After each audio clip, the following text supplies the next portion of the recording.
Burns also talked about his experience acting in the film Saving Private Ryan. I remember the first acting job I had where I didn't get to speak. One of the lines that I had written was in Saving Private Ryan. And it's probably a week into the shoot, and we're shooting the D-Day sequence. Right. And there's a scene in the film where we've kind of gotten up the bluff, and we have our backs to, I guess where they had some heavy artillery. Right. So all the guys are lined up against the wall, and the scene is supposed to play that I'm supposed to take a grenade, pull the pin, toss it to Tom Sizemore, who's going to catch it and then throw it over our heads in. Stephen calls action, the shot starts, overlooking the bluff, watching all the ships coming in, 3,000 extras, who are the Irish Army, storming the beach, explosions going off. It lands on Hanks, comes all the way over to me, I pull the grenade, I toss it to Sizemore, chuck it right over his head. Stephen says, cut, and he says, look, just so you know, that just cost more than your first film cost. So. Burns says it's much easier today for aspiring filmmakers to create quality independent films than it was when he first started. The entire independent film landscape has changed in the last, I'd say, 3-4 years. Two great revolutionary things have happened that have to do with sort of digital technology. One are the new cameras. You know, we shot a film called Nice Guy Johnny on the Red.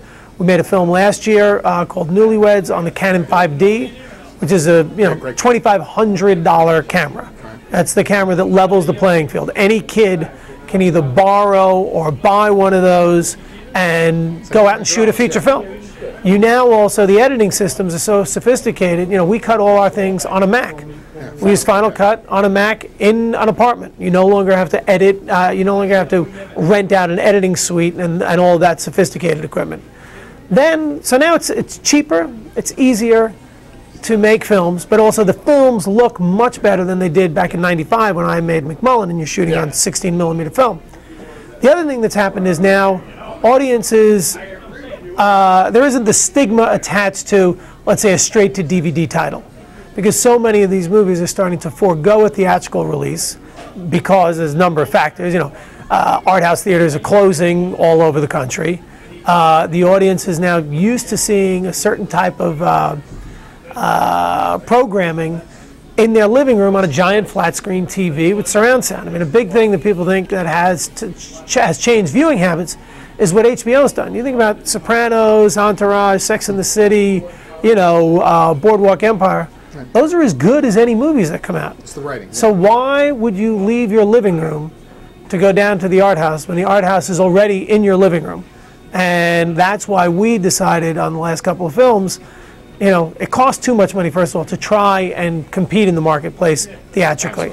So if you pipe it directly to where the audience actually is, we found that we make a lot more money than we ever could have made theatrically. Does iTunes pick the price? Or do you?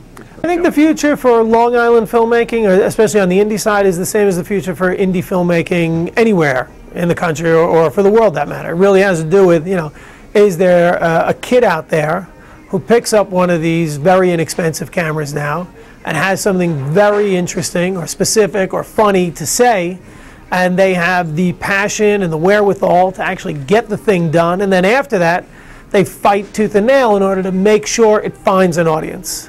And that really is, that is the name of the game. You know, like I said before, the playing field has been completely leveled.